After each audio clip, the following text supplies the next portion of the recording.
You're traveling through the unknown, a journey beyond the corners of reality, where the shadows whisper and the chill runs deep. Welcome to the dimension where your deepest fears are given form. This is the Midnight Mystery. I was awakened by the sound of screeching car tires and muffled dance music playing in the distance. I climbed out of my warm, comfy bed and headed to my window. The glass had frosted over. As I wiped the frost away, I was greeted by the blizzard just outside my window, and the glare of the headlights as a car came speeding by my house and into the night, as the unmistakable sound of DFG's latest CD faded away. As I looked out through the thick snow, I could see what looked like a person laying on the ground. Had I just been woken up by the sound of a hit and run taking place? I quickly put my shoes on, picked up my phone from my bedside table, threw on my coat, and went straight to my front door. After a couple of deep breaths, I went out of the door and began heading down the street towards where I was sure I could see a person laying on the ground. Fighting through the snow, just off in the distance, a dark figure came into focus. Just laying there, it became clear that there was a person laying by the side of the road, and I began to speed up slightly, working up to a slow jog to where the person was lying. But as I got closer, I recognized who it was, laying on the ground. Long brown hair, soft pale skin, a black dress with a single white stripe down the left-hand side that I had seen her wearing in many pictures. The woman laying on the ground. It was my mother. In a blind panic, not knowing what to do, I dropped to my knees as tears filled my eyes. The cold snow bombarding my face, I reached my hand into my pocket and pulled out my phone, unlocked it, and dialed 9999. Nothing. No ringing. No voice. Just dead silence. It hadn't occurred to me at that moment, but I couldn't even hear the wind or the distant cars anymore. I tried to call the emergency services a second time, and nothing. What is wrong with this phone? Unwilling to give up, I tried again, only this time I could hear something. You know that old dial-up tone that your computer would make when connecting to the internet in the early 2000s. The buzzing and screeching as if your computer was struggling to process information. That's the sound I could hear. After a couple of seconds, the sound just stopped. And then I could hear my alarm directly in my ear, scaring me half to death and waking me up from what is easily the worst dream I've ever had in my life. Upon waking up, I laid in bed for a little while thinking about my mother. She had died in a hit and run when I was only 5 years old. The driver was never caught. It's been almost 20 years since that night, and now, I think I have a way I can finally see my mum again. I'm not talking about death or black magic, no. I think I've found a way to jump dimensions. I was browsing the internet one night, looking for some new creepypasta to listen to, when I came across a channel with a video about dimensional jumping. Intrigued, I watched the video. It said that people on Reddit claim they are able to jump from one dimension to another using one of two methods known as the mirror method and the two glasses method. But the girl in the video said she had never tried it herself. Now, I'm a firm believer that there are infinite dimensions out there, that in each dimension there is another version of the world as you know it. But anything from one minor detail to everything you know about the world can be different. That somewhere out there is a dimension where my mother is still alive. After heading over to Reddit, I found it relatively easy to find the RR Dimensional Jumping Board, a simple board with the heading 492, and many posts ranging from where is the best place to try the glass method, and questions about jumps to feel like I'm home, and it worked. Right at the top of the page was a post telling you how to jump between dimensions. According to Reddit, a jumper must get 2 glasses, one full of water and one empty. They then must get 2 pieces of paper.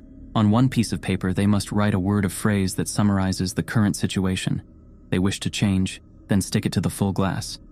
And on the second, they must write a word or phrase that summarizes their ideal situation and stick it to the empty glass.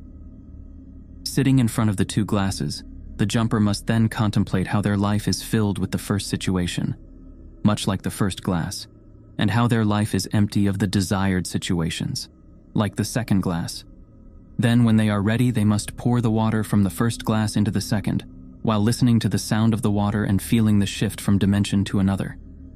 They must then sit back and focus on the glasses in their new state for a moment or two, before drinking the water and waiting for all the changes to take place. So yesterday, after getting in from work, I hung my coat up by the door, made myself something to eat, and then sat in my kitchen and attempted the 2 glasses method. I wrote on one piece of paper, "Mum dead," and on the other, "Mum alive." After attempting to jump, I went to bed and had that god-awful dream. I figured that maybe that was a sign, or maybe I'd just been thinking about it too much. Either way, nothing felt different this morning. Looking at my clock, I saw it was 7:30 and realized I had no chance of getting to work on time. So I decided to call in sick. I got up out of bed and picked my coat up off the floor as a small lump of what looked like snow dropped onto the floor, landing in a damp patch where my coat was laying. That's strange. It hasn't snowed in months, I thought to myself, quite puzzled. And I could have sworn I hung this up last night. I headed out of my room and downstairs to the house phone to call my boss. I hung my coat up on the coat rack, picked up the phone and began to dial work. But after dialing the number, I heard that same dial-up tone which I heard in my dream and jumped back, dropping the phone on the floor. I stood staring at the phone for a few seconds when I could just make out a faint voice on the other end. "Hello? Hello, is anybody there?" I'm hanging up the phone. Hi Rogers, sorry, the phone slipped out of my hand, I said, cutting in. I'm just calling in to say that I won't be able to make it into work this morning. I've been up most of the night with some sort of sickness bug. That's fine. Thanks for letting me know. Who's speaking, by the way? My boss questioned. It's Alex. I responded, Alex. Alex who? Alex Clark from sales. I'm sorry. I think you've got the wrong number. No, Roger, it's me, Alex. We don't have anybody working here called Alex. I'm sorry. Anyway, I must go. We need to keep this emergency line available at all times, Roger said, hanging up the phone. What the Did Roger just fire me? I thought to myself, staring dumbfounded at the phone. What a dick. I began to walk to the kitchen to make myself a coffee, and I saw a woman with long brown hair and a black dress with a white stripe walk straight past the door, stopping me dead in my tracks. Mom? I said with a shaky voice, but got no reply. As I entered the kitchen, there was nobody there. Where did you go? I said out loud, feeling kind of ridiculous talking to an empty room. Were my eyes just playing tricks on me? Putting it out of my mind, I made myself a coffee, sat down at my computer and signed into my Facebook. At first glance, my whole Facebook seemed messed up. At this time in the morning, I'd usually have a news feed full of stories from Susan, a girl at work, who sits up into the night sharing dumb videos of cats and the odd "life is precious" meme. But nothing. At the very least, her overly happy "Good Morning Bookers" status should be at the top of my news feed. I mean, I'm not complaining, it's just weird. I decided to look on my friends list to check if she had removed me. As I went to click on my friends, I noticed I'd gone from 657 friends down to 492. It's normal to lose one friend here and there, but to lose 165 friends overnight for no reason at all is unheard of. I felt I no longer needed to check to see if Susan was there, as something told me she was one of the 165. But I clicked on my friends list and started typing her name into the search anyway. No surprise, no results. I started to think that maybe my Facebook had been hacked, but nobody had a reason to hack me. There was nothing to gain from it. As far as I know, I hadn't pissed anyone off. Why would anybody want to hack me? Upon looking through my Facebook, I noticed a few more things that were different. My profile picture had changed from a picture of me at work to one of those crappy webcam photos that looks like a mugshot, even though I've never seen that photo in my life. Apparently, I'd recently liked a bunch of pages I don't remember liking. And according to my Facebook, I haven't been employed since a seasonal job I had in December the year before last. None of this made any sense. The missing friends I could put down to hacking. But that is clearly me in that photo, and it looks authentic. And the pages hadn't just been liked overnight either. A couple of them were only a few nights ago when I know I was on Facebook. But I certainly didn't like Pretty Little Liars. I needed to get some fresh air. I got up from my computer and left the house, opting to walk down by the river as opposed to taking a drive somewhere. As I got down by the river, I sat down on the riverbank, relaxing in the blazing sun as the heat engulfed. Some ducks were swimming carelessly upstream, and the sound of running water helped to ease my mind. Suddenly, a thought crossed my mind. Where did that snow come from on my coat? I pondered. The last time I recalled seeing it snow was in that god-awful dream. Then this morning, Roger didn't have a clue who I was. Susan is no longer on my friends list, and I haven't been employed in almost 2 years. "What the hell is going on?" I shouted. Startling the nearby ducks, I began to feel like I had thought so much about dimension jumping that my mind had created the illusion that I actually jumped. I had all these questions racing through my mind and not a single answer to any of them. I felt like I was going crazy. But then I had a thought. What if it worked? I had to find out. I had to be sure. I needed to try and get in contact with my mum. I jumped up from the riverbank and ran as fast as I could, all the way home. And just in time too, the sky had gone from a beautiful blue sky to filled with thick gray clouds, and the wind began to pick up. Rushing through the door and slamming it behind me, I ran straight from my computer and signed into Reddit. I posted my experiences on the Dimension Jumping subreddit and asked for advice. Within 2 minutes, I got a reply. It read, "You must go back to your own dimension."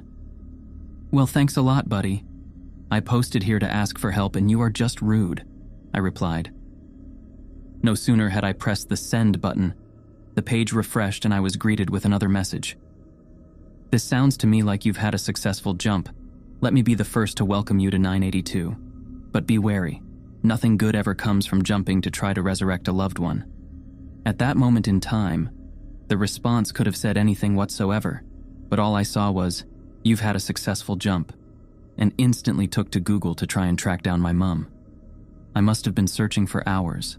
The wind outside my window had picked up, and it had begun to snow. I went and got myself a coffee, lit the coal fire, and went right back to searching for my mum. After another hour or so, I found her in the online directory. What's more, she only lived within a 10-minute drive of me. I jumped up from my computer desk, knocking my seat over. I threw my now cold coffee into the fire, half extinguishing it, and ran out of the front door, grabbing my car keys on the way out. By now the snow was really coming down. Upon stepping out of my door, I was up to my ankles in snow.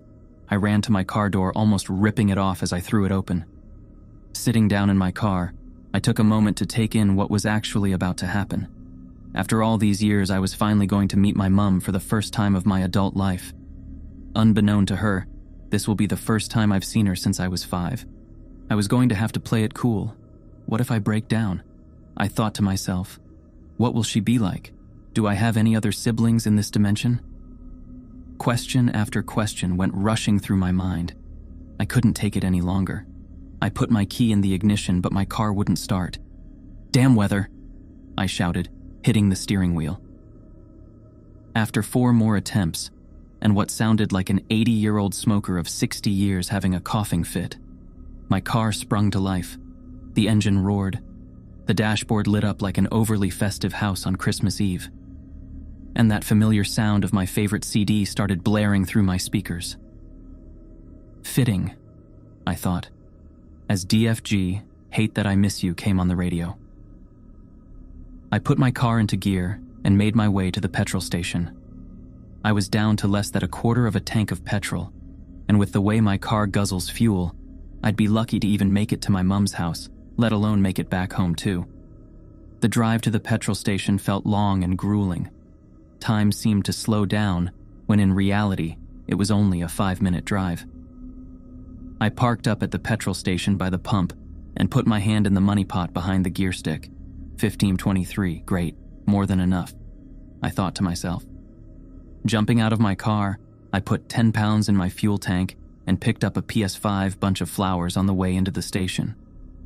After make my purchase, I made a dash for the car, placing the flowers on the passenger's seat, and headed across town to my mum's house. It took me just short of 20 minutes to get there. As I pulled up outside, I turned off the engine and sat looking at the house where my mother lived. The lights in the bottom left window were on, and I could see movement behind the curtain. "She's in there," I muttered to myself. "My mum alive, and she's just on the other side of that door." I picked up the flowers from the passenger seat and walked up the garden path. She had a beautiful garden. My mum, rose bushes lining the front of the garden, a path splitting the garden into two halves with poppies running down each side, a huge oak tree in the left-hand side section with a tire swing hanging from it, and a small potted tree on either side of the door, all lined with a beautiful blanket of snow.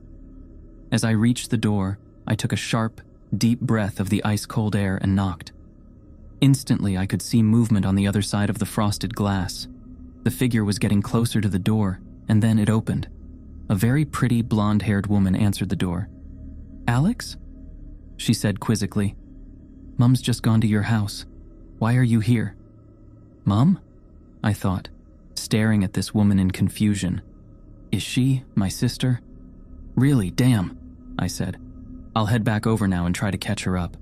"Okay, not a problem," the woman replied. "Are they for her? Do you want me to take them?" she asked, looking at the flowers. "No, that's okay. I want to hand them to her myself," I replied, already halfway down the garden path. "Oh, okay, see you then," the woman said. "I'll see you tonight when I drop Mum off," I said, jumping into my car. I started up the engine and put my foot down, heading back over to my house. When my mum would be by the time I got there. "I've got a sister," I said out loud. "My mum's alive and I've got a sister." I began getting lost in thought. I didn't focus on anything but the fact I was going to see my mum. And later I was going to meet my sister too. I didn't focus on the CD that had started over again. I didn't focus on the wind and snow hammering into my car. I didn't focus on speed when I was easily doubling the speed limit. And as I was turning onto my street, I didn't focus on the woman in the black dress with the white stripe, stepping out in front of my car.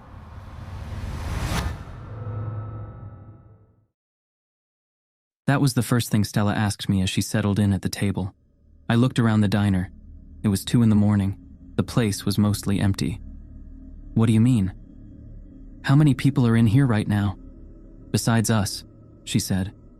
"Maybe 5, 6, I replied. Stella's lips trembled. "How many people are in the room exactly?" She was terrified, I counted.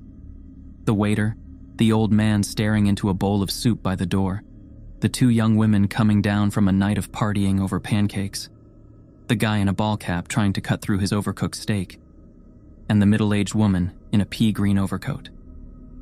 6, I said. 6 people.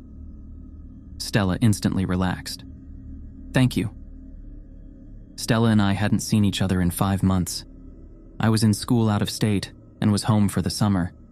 Stella had gotten into a good university, but her sister, Anne, had died in a car wreck 2 weeks before she went off to school. The death hit her hard. Real hard. I wasn't sure why she'd called me. I doubted it was to catch up, and it certainly wasn't to party. Stella knew I abstained from everything.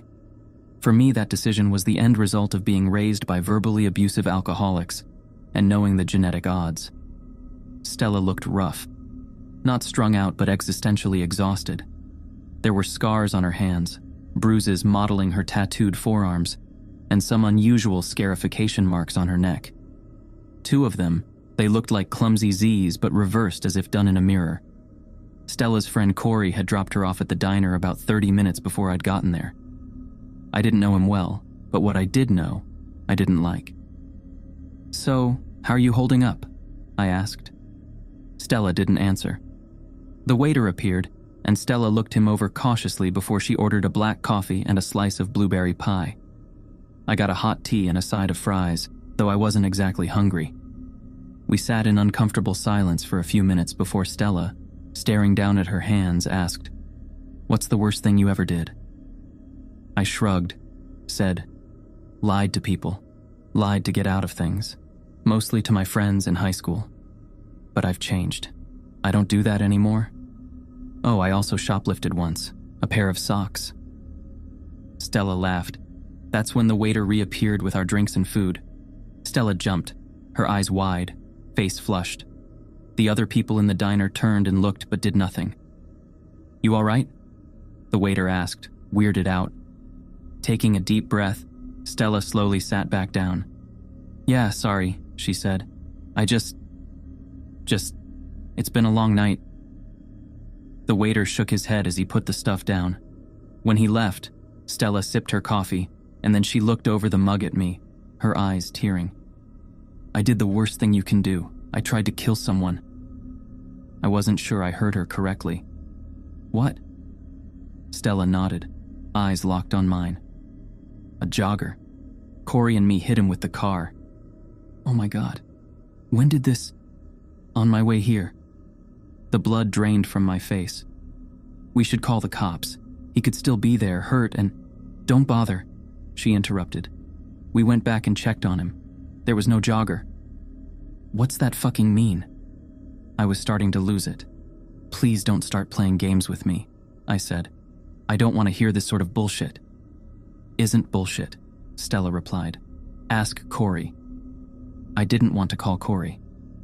Stella said, "I didn't actually see the jogger. Corey did. That's how I knew. So I asked him exactly where the man was, and I grabbed the wheel and Corey screamed at me as I made the car slam into the guy. Sent him flying. Like it mattered. Corey hit the brakes hard. He was losing it, talking about going to prison and his life being over. But I told him not to worry. That pissed him off something bad. When he got out of the car to go help the jogger, he just froze up. Because there was no one there. Road was empty. Me, I expected that." She took another sip of coffee and poked at the slice of pie with her fork, stabbing the crust and examining the blue-tinged tines in the dull, fluorescent light. "See? It can look just like a person. Could be any age, dressed any sort of way. It talks like a person. Eats, drinks, does all the regular sorts of things people do. Doesn't exactly sound threatening, I know, but wait for the twist. I can't see it. This thing pretending to be a person, it's invisible to me. But you and everyone else, you can see it." "I don't know what you're talking about." And I didn't. Stella finally looked up at me. "2 weeks ago we were tripping. Me and Corey and this woman named Genevieve. She was the guide. This was at Corey's house on the deck. We dropped N-bomb, that synthetic MDMA stuff. We'd been using hallucinogens and trying to explore an inner mental space. Tripping together. Sharing the same imagery. It's crazy how if you're in sync, like emotionally and mentally, you can basically travel together. I know how it sounds. I do. But it was really working for us. I'd guess you'd describe it something like astral traveling. We'd built this architecture, this city, in our minds and then explored it. Mostly it was made of shifting, beautiful buildings, structures that rose over us like mountain ranges. And, in this mental city, that's where we came across it." The diner door chimed as the 2 young women having pancakes left. Stella watched them go, then turned back to me. I didn't need an explanation. "There are 4 people in here now," I said. She nodded, sipped more coffee, and then continued. "Well, this night, we traveled deeper into the city than we'd ever been before. We ended up in a tower, had a spiral staircase. We all went up to the top floor and found a locked door." "You're all seeing the same thing?" I interrupted, not buying the experience. "Yes." Stella's demeanor had intensified. The twitchiness melted away. We all saw it. "Okay." So we get to this door. It's a metal door, dented but from the inside, bulging out, like someone was kicking the door, trying to smash it down. Genevieve, she got scared. Told us to not open that door, to stay far away from it. She said a Voyager was on the other side. Voyager? That's what Genevieve called it. Being a guide, she knew the sort of constructions we were exploring. She'd seen doors like this one, and she'd been warned about the Voyagers. The way she told it, they were like us. Explorers in inner space, but not from our reality. From another one. A bad one. But long story short, I opened the door. "Why would you do that?"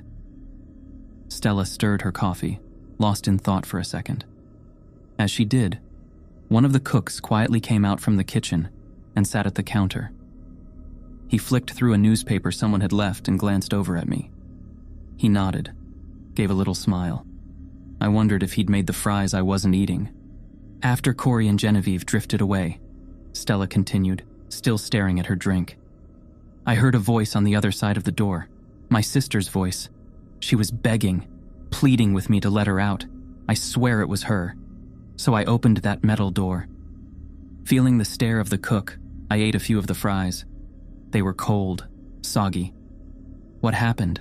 I asked Stella. When I opened it, something suddenly brushed past me. Something clammy, cold. It touched me, very briefly. There was pain. Stella unconsciously motioned to the Z-scars on her neck, then continued. Anyway, there wasn't a room on the other side of the door, just a void, a deep emptiness. When the trip was over, I immediately felt a change. I felt like I was being watched. The whole rest of that night, the next day, the next week, something was following me, a shadow, a presence. And I knew, I just deep in my gut knew, that if it caught up with me, if it touched me again, I would die. She kept stabbing at her slice of pie, breaking the crust, letting the congealed blueberries slowly tumble out in a little landslide of jelly. You told me that you can't see this thing, Stella. The door to the diner opened, and 2 men in work overalls walked in, each holding a hard hat, their clothes dusty. Stella suddenly straightened in her chair. 2 men just walked into the diner, right? I nodded. Yeah, just those 2 guys. Stella settled. Why me? I asked. Why did you want to meet? To tell me this? Stella smiled. First time she'd done that all night. Because I knew you'd believe me. I swallowed hard. My throat suddenly, impossibly dry. You've been a good friend. Stella blinked away, welling emotion. In high school, when things got bad, with boyfriends or assholes, you were the one I could confide in. The one that trusted me. The one that, no matter what I did, no matter how stupid it was, you were there for me. A shoulder to cry on, a hand to hold. And she reached across the table and took my hand, squeezed it. Tight. Truth was, I'd had a crush on Stella most of high school. She was a friend for sure. And for a while, a good friend. I liked being that rock for her. But I'd always hoped for more. Like most friendships, it began with a one-sided attraction, mine. And even though I hadn't seen her in half a year, those feelings remained. Dormant but there, waiting to be awakened. As Stella held my hand and smiled, I noticed, I felt, her fingernail tracing something on the inside of my palm. At first slight, just a little pressure. Only it got sharper until... Ouch! Shit! I pulled my hand away to find Stella had cut me. She'd sliced a shape with her sharp pinky nail into my skin. It was a backward letter Z, like the ones on her neck. A ribbon of blood began to well up from the center of the small cut. What the hell, Stella? She just shook her head and stood up, backing away from the table, repeating over and over, I'm sorry. I'm sorry, I had to, okay? I had to what? Hurt me? I was furious, confused. Everyone in the diner turned to watch us. Only the cook got up from his place at the counter and walked over, eager to lend a hand. I waved him away. It's okay. I got it under control. That was when Stella broke, her voice barely a whisper. What? I told him I got it. She went pale. Who? Who'd you tell? The cook, I yelled. He's just trying to help you. There is no cook. No one's there. Stella began shrieking, scrambling backward. She slammed into a nearby table. Chairs fell over. Silverware scattered. No, she yelled. No one's there. The cook kneeled down beside Stella, and for a split second, bewildered as I was, I honestly thought he was going to help her up. He didn't. Instead, he leaned in close to her.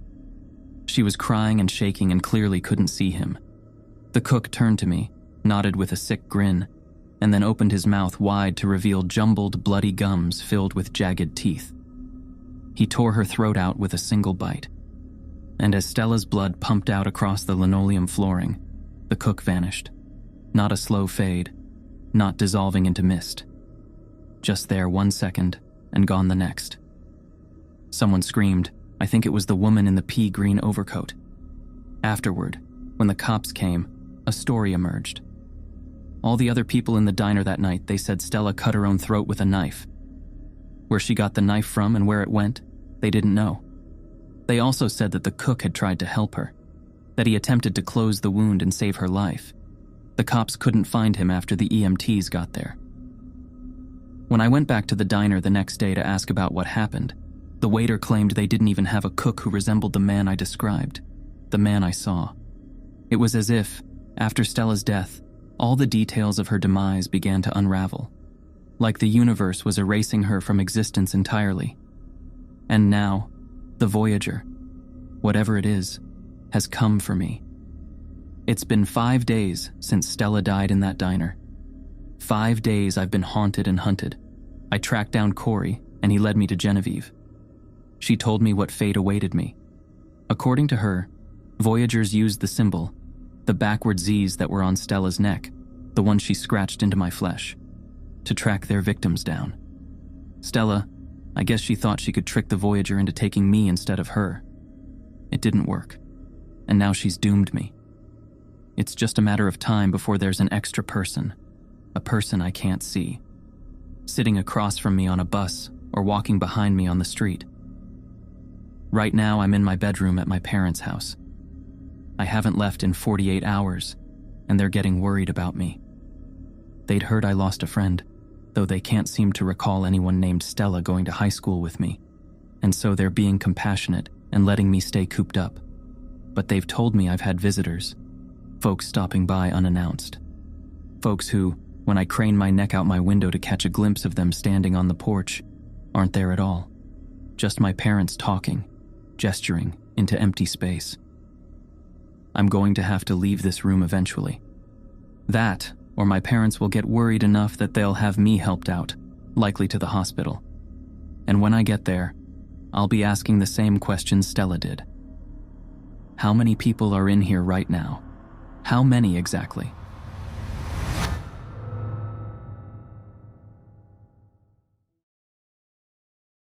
The house is burning.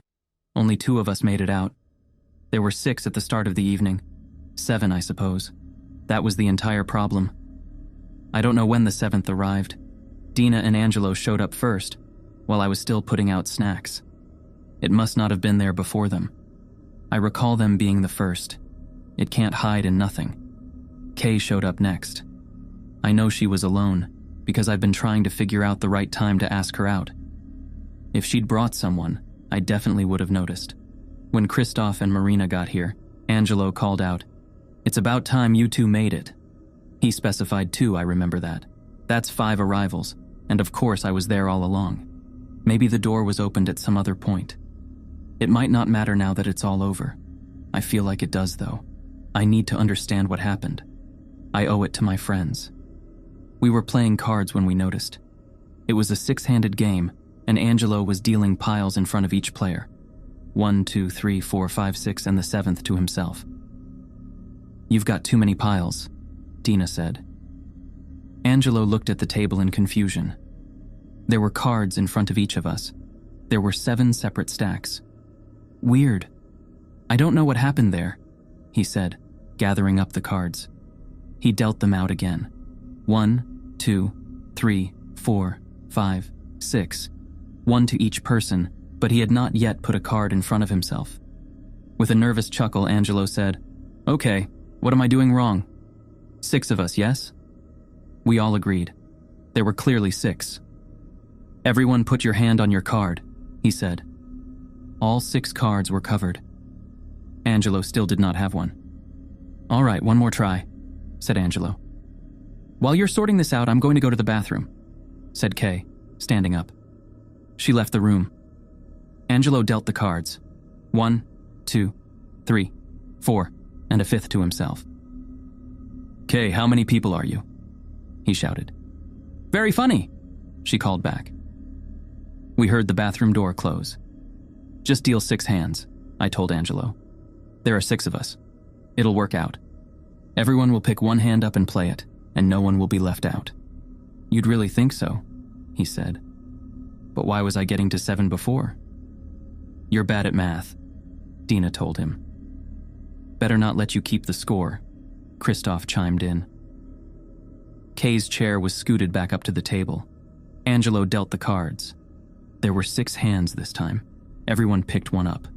No one was left out. "Weird," said Angelo, shaking his head. Despite the rocky start, the game went well. Christoph won, so as punishment we sent him to the kitchen to fetch more drinks.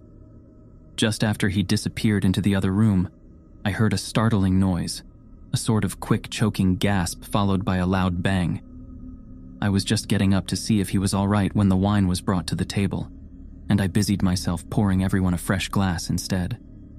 I noticed that Kay's glass was still untouched from earlier. "Hey, where's Kay?" I asked. "She went to the bathroom," said Dina. "What, again?" "I guess." I leaned my head around the corner to see down the hallway. The bathroom door was closed. I supposed Marina was right. "Shall we deal another hand?" I asked. "As soon as Christoph gets back," said Marina. I looked around. Christoph wasn't here. "Where did he go?" "The kitchen," said Marina. "The wine didn't bring itself in here," I pointed out. "And all 5 of the new glasses have been moved." Marina gasped. "Are you suggesting that someone is drinking Christoph's wine?" We all laughed. I did wonder where Christoph was, though, and Kay for that matter. She'd been in the bathroom for a very long time. She couldn't have been, though. We'd played the game 6-handed. She must have been here. Maybe she just wasn't drinking. "Quick round of spades while we're waiting for those 2 to get back?" asked Angelo, dealing out the cards. "You've dealt 5 hands," Dina pointed out. Angelo slammed the cards down on the table. "Okay, something is going on here. Everyone hold hands." We all looked at him quizzically, but he was serious. We reached out and took each other's hands, forming a circle around the table. "Now in order. Everyone say the name of the person to your left." My name was said. I looked left and said Marina. "Dina." "Angelo." "And I'm next to Scott," Angelo said, nodding at me. "Wait," I objected. "My name was already said." "Let's go to the right," he said. Angelo's name was said. He followed it with Dina. "Marina." "Scott." "And Angelo," I said. "No, I was named first," he said. We looked at each other. I could feel his hand in mine. I could see him next to me. "Look at the table," Angelo said. "Why is there an extra glass of wine in between us?" "Let's take a photo," said Marina. "Then we can see everyone at once." She put her phone on the table. We all backed up, put our arms around each other and smiled. The photo snapped. We gathered back around the table to look. "It's you, me, you, and you," said Marina, pointing. 4 of us. No one else. Angelo studied it for a moment. "It's not a selfie. Who took the picture?" "Christoph," said Marina. "Kay," I said in the same moment. We all looked around the room. Neither one of them was here. "He must still be in the kitchen," said Marina. "I'll go see." "I think we should all go together," said Angelo. "Come on." We entered the kitchen as a group. It was empty. "Do you smell gas?" asked Dina. My attention snapped to the stove.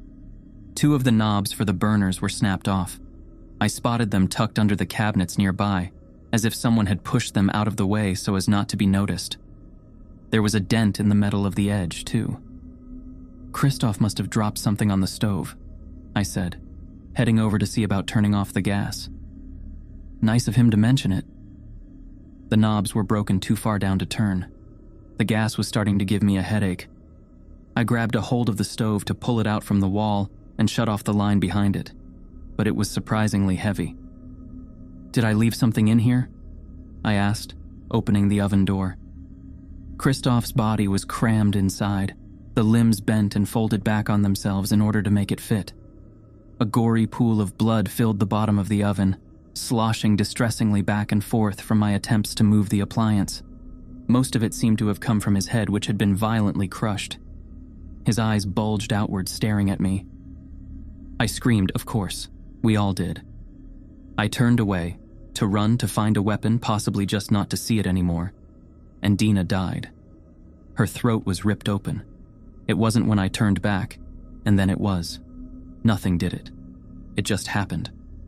Her hands flew up to clasp her ruined neck, but it was far too late to hold anything in. She collapsed to her knees. Her hair was held back as she died, keeping her upright and facing forward so we could all see the panic and despair. We were all frozen for a second. Angelo moved first, diving for her, but by the time he wrapped his arms around her, she was slumping forward, already gone. He screamed, a raw caterwaul of rage and pain. After a moment, he focused it into words. "Where is it? What did this?" I grabbed a knife and put my back into a corner, looking around frantically. Marina was gone. I hoped that she had run. I didn't like that I didn't know. "It's been here all night," Angelo hissed. "Among us, playing with us. Where's Kay? Where has she been all night?" The bathroom, I thought. But I pictured Christoph's broken body in the oven, and I knew that I did not want to open the door to check. Angelo continued his rant, his voice cracking in his fury. "We can't see it. We can't know about it. You and I thought we were holding hands when it was between us. This is all a game to it. We don't know how to play. We can't even see the board." "We've got to get out, Angelo," I said. "It's not safe to be in here. Even without whatever's happening, the stove's still leaking gas." "It is," he said, and his voice was suddenly eerily calm. "Everywhere. And you know, that's an awfully good way to deal with something you can't see." "What are you doing, Angelo?" He fumbled in his pocket and pulled out a lighter. "The back door is right there, Scott. Run and close it behind you. Don't stop running when you're outside." "Angelo." "I'm sorry about your house, Scott. Run." I took a step toward him, but he pulled the lighter in toward his body. "Go. If you don't go now, I'll do it while you're still in here. I probably ought to anyway. It's a better way to be sure." He flicked the lighter. It sparked. I fled for the door. Behind me, I could hear him flicking the wheel again. I made it outside before the kitchen exploded. I had my hand on the knob pulling the door shut when a roar of heat and light slammed the door closed and flung me down the stairs onto my back lawn. The windows erupted in gouts of flame, pelting me with burning hot glass. I scrambled along the grass, desperate to get further away.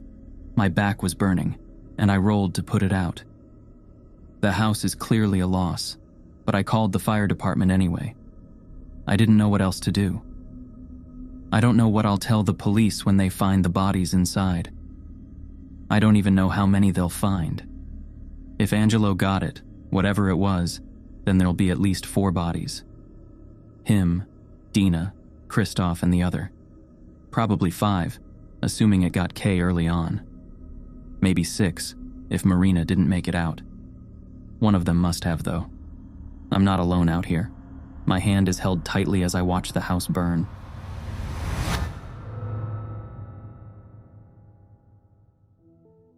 That's a wrap for today on the Midnight Mystery. Hope you guys had as much fun as we did.